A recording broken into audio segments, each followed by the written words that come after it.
let's talk to, hopefully, a theist in New York, Bernard, and wants to talk about proof of God in the Old Testament. Is that right? Bernard, go for it. Yes, this is Bernard, right?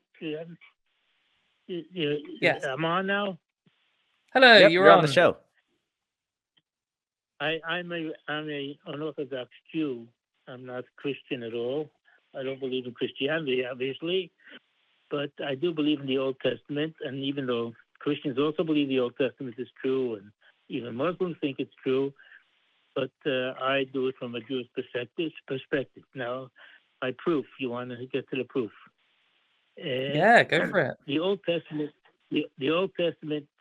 First of all, when you talk about evidence, we're talking about the most rational possibility. Not sometimes. I mean, even evolution can't be proven completely, but they say it's the most rational way to go.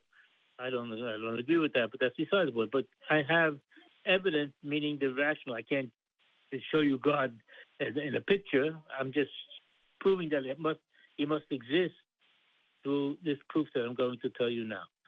And it's by this. The Old Testament was accepted. That we know because we have it now in our hands. Somebody accepted it.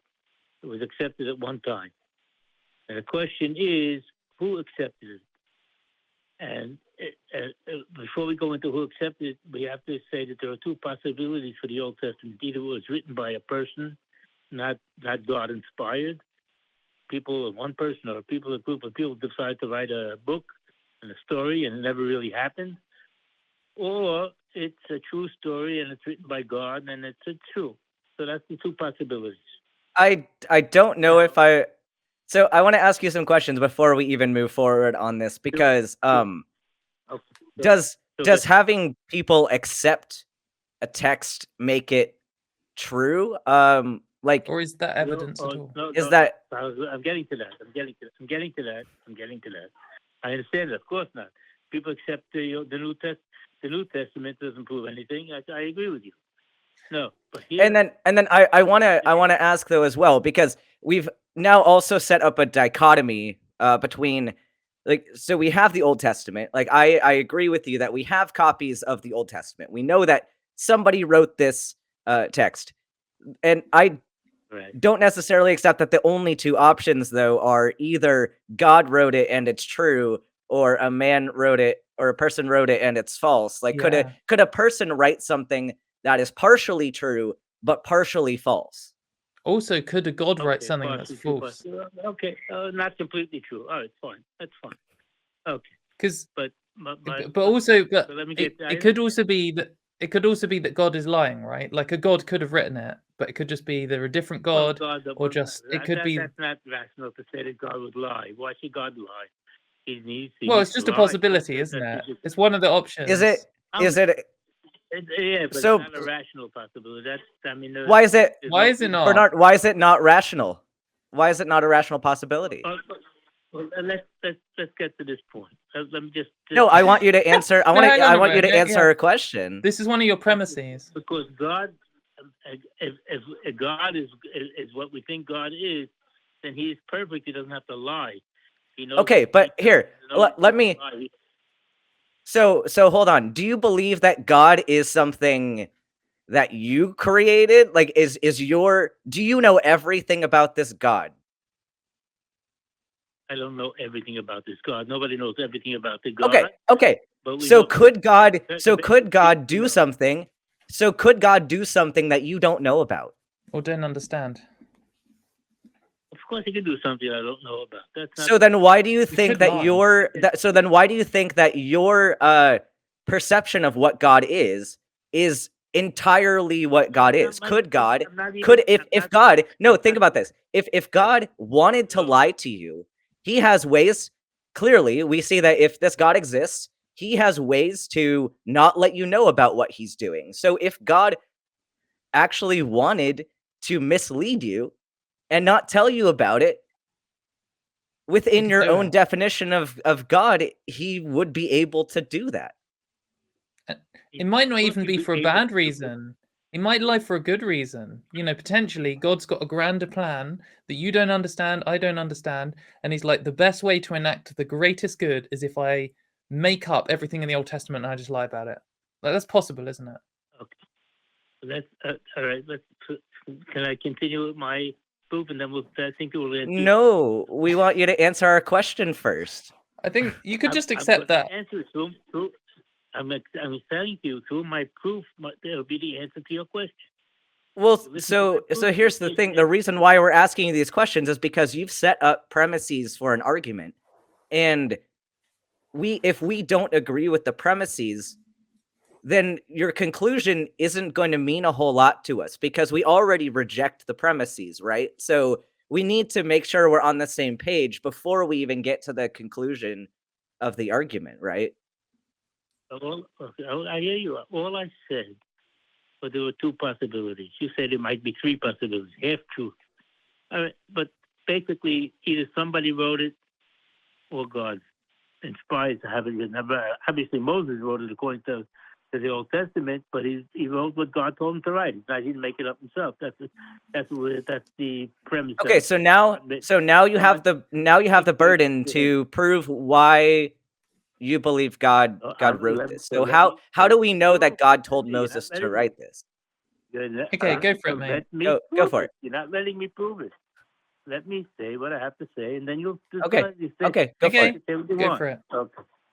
So anyway, so God wrote all this stuff, and it says in the Old Testament that the Jewish people were slaves in Egypt, and they were there, and then miraculously took them out with the 10 plagues.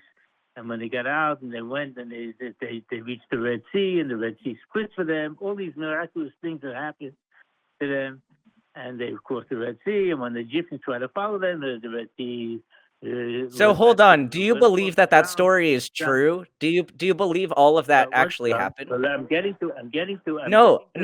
Okay. I'll let you finish, but you need to Can you get to the point a little bit quicker so we can have a discussion with you? Like, I'm not really interested in just listening to the story. I want to talk about why you believe this is true.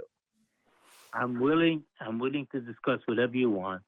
Just let me finish first, and then the discussion will be much more clear. Please, it's not that. It takes another 2 minutes.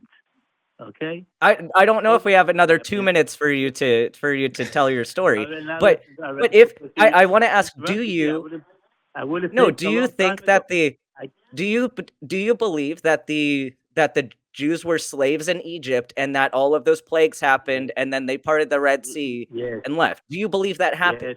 Yes. Okay, we do not have evidence. We do not have evidence that that is true. I'm getting to that. In fact, I'm getting to the evidence. No. You're not letting me. I'm getting to the But evidence. I'm telling you that if you read the text and you look at the historical evidence, we do not have historical evidence that many Jews lived in Egypt during that time and escaped. We would have records of this. We see records from smaller civilizations. I understand Yeah. whatever you're saying. So- I understand that. Let's just listen to my thing, and then you'll see what I mean. And I'll give you 10 seconds. I'll give you Deliver 10 it. seconds Go for to it. deliver it. But I want to discuss it. There was a revelation at Mount Sinai, according to the Bible. A revelation was 600,000 Jews from the age of 20 to 60 were there, plus all the women and children and older men. It comes out to around 3 million. You can't give the exact number. Were there at the revelation, and God said to them, they heard God say, I am the Lord your God who took you out of the land of Egypt from the house of slavery, right? All that he said to these people. And according to this Old Testament, these are the people that accepted the book. Okay, so how is that evidence? How is that evidence? What? That's all hearsay. We don't even know any of that happened. No, we don't even know any of that happened. We have a text. situation where the book is the evidence. Like the only evidence we have of that happening is in the Bible, and you're saying the reason the Bible's true is because of this thing in the Bible, or the Old Testament. My question to you is, if it did not happen, who accepted this book. It doesn't make any sense to accept the book. Could somebody Because it says could the- somebody that mean? write says- could somebody the book write a says- book? one second. Could somebody write a book and then says- give it to the No, book hold on. says- Listen to me.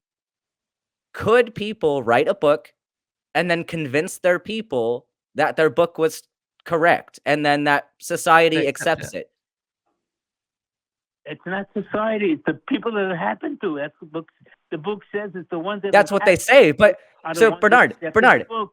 Bernard, think about history for a second. So throughout the history of the entire world, almost all of them have had a religion that they've used to further political and military agendas. And that's where a lot of this comes from.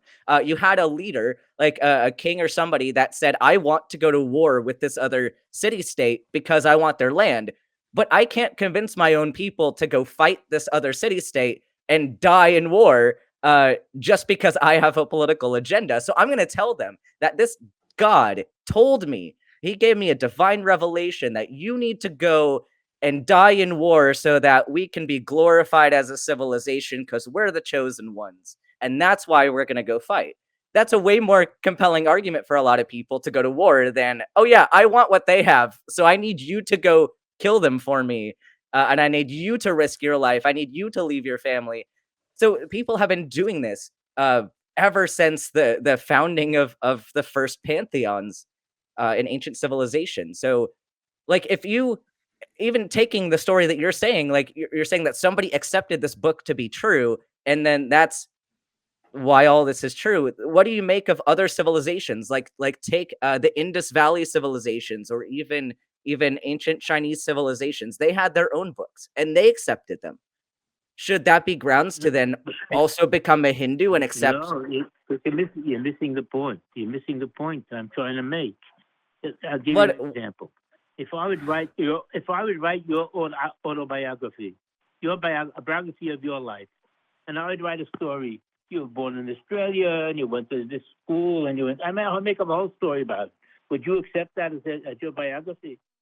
No, because you know it's not true. You know. But if you wrote, hang on, Bernard. If you wrote in it, if you wrote in Ben's autobiography, hang on. If you wrote in Ben's biography and Ben accepted this book, and then 2,000 years later, no one who had met Ben was still alive, but they've still got your book, they'll be like, oh, this book says Ben accepted it. Like, why else would he accept it if it wasn't true?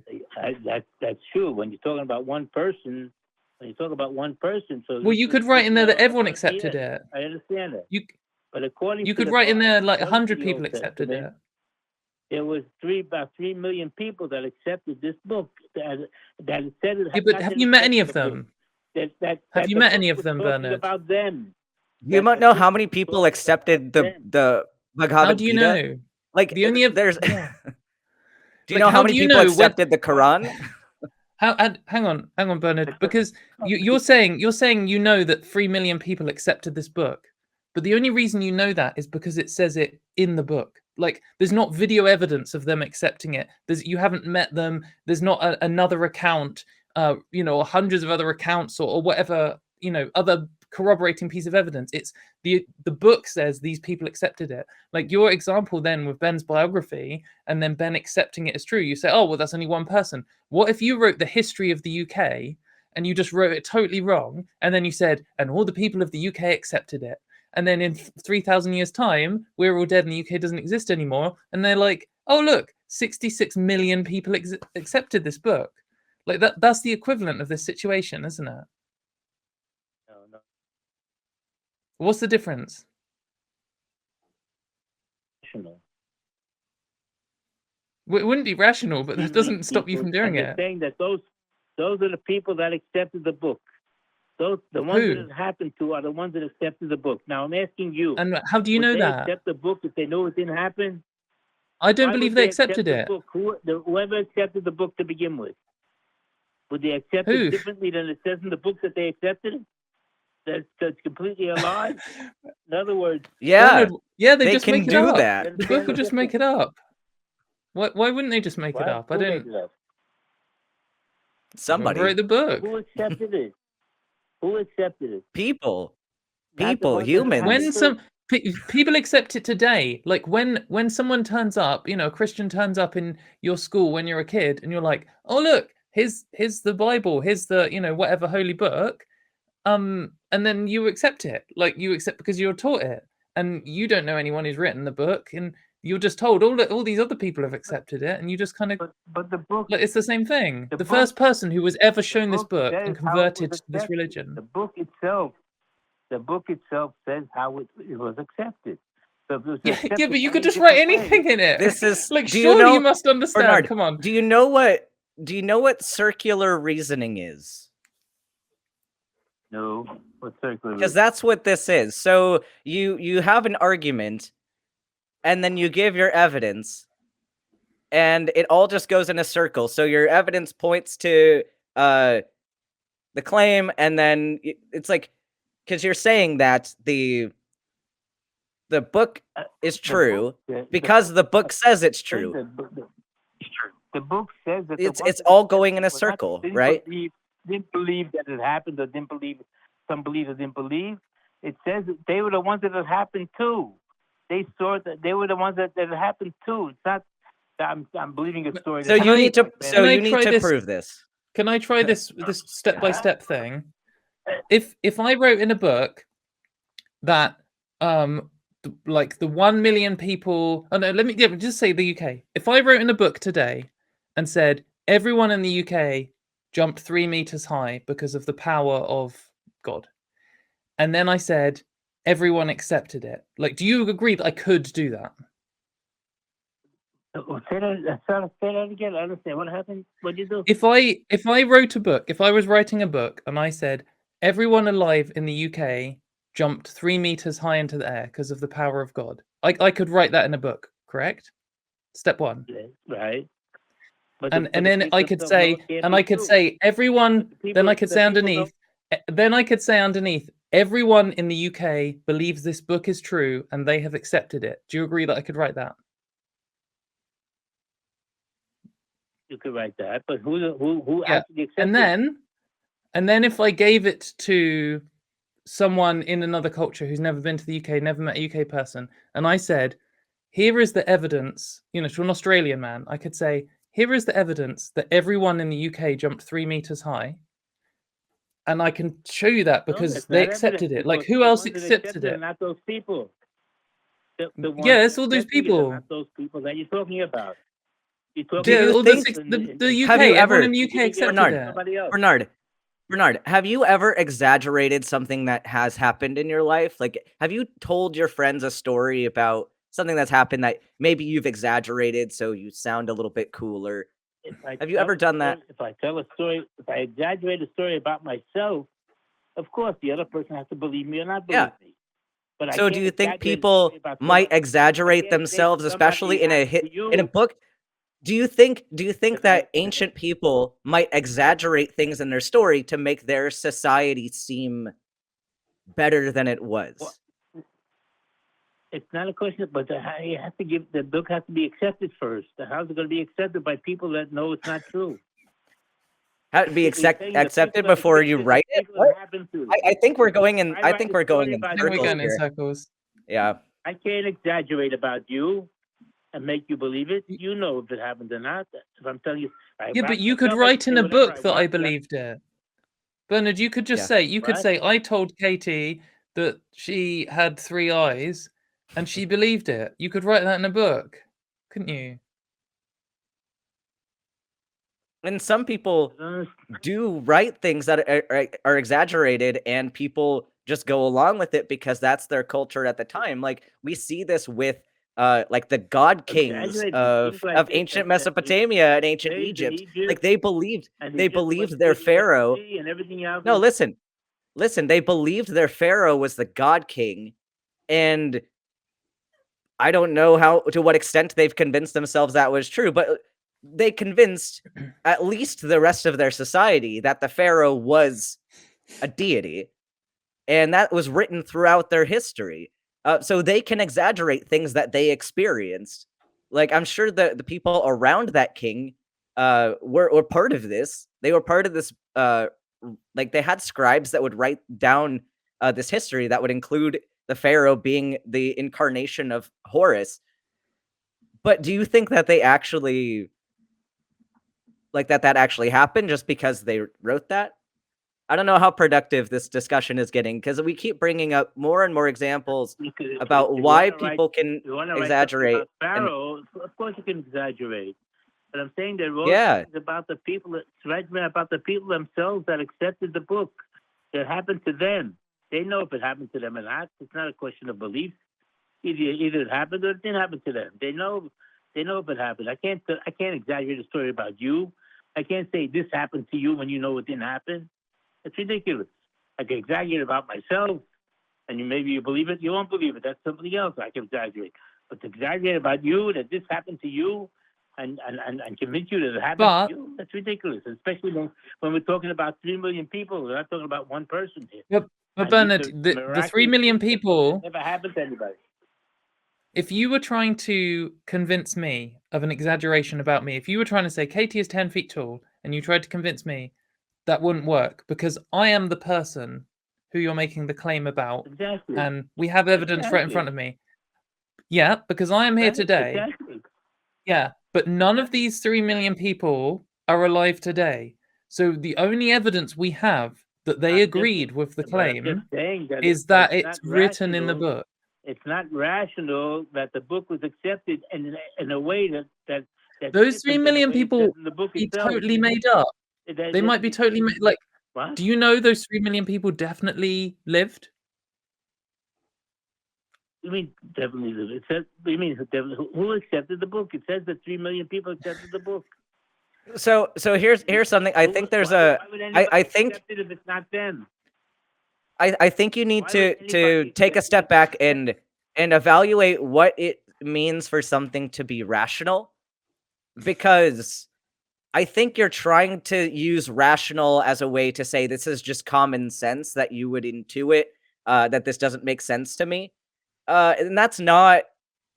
You can't equivocate common sense with this definition of rationality that you're trying to say that this can prove a claim.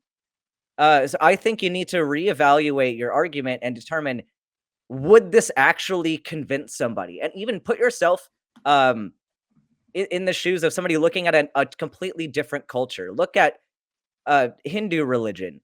Apply your argument and see if you can use that same argument to prove that Hinduism is true. Because I think you can reach any religion with the claims that you're making here. So definitely call back in. Has this part. No we've talked this part where it's talking about the people that the people that accepted it were the people something that happened to. I think Bernard, I think you need to I think you need to read about more religions. Yeah. I encourage you to read some history, read some religion, and then call back next time, and we'll see if the argument changes at all, or if you have maybe a better case in support of. Thanks for calling, Bernard. I suspect that every single religion has a claim, like millions of people saw the Holy One do a thing, and therefore it's fine. Our religion is true. I'd be surprised if there was a single religion on earth that didn't have that. Anyway, that was a good start. That was a good start. Yeah. But yeah, so maybe if you like what you're hearing, or if you want to scream, in fact, especially if you want to scream, then maybe you want to do some retail therapy and go on Amazon. And if you do spend money on Amazon, you can set the ACA at no cost to you to be like a special charity thing that Amazon will then donate money to. So if you go to tiny.cc/Amazon Smile CA, Amazon Smile ACA, sorry. And then you can just pick the ACA in the list of charities, and then a portion of the profits that Amazon would make come to us, which is great. And if you like other kinds of shopping, maybe rather than buying something from Amazon, you could buy something directly from our merch store and get some really cool Talk Heathen merch. We have merch. We've got loads of stuff like t-shirts, hoodies, mugs.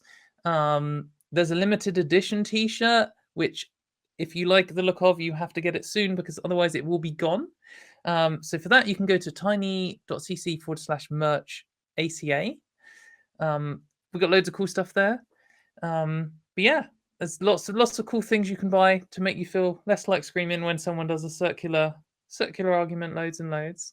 But if you'd like to listen to circular arguments more, we have all of the shows in podcast form.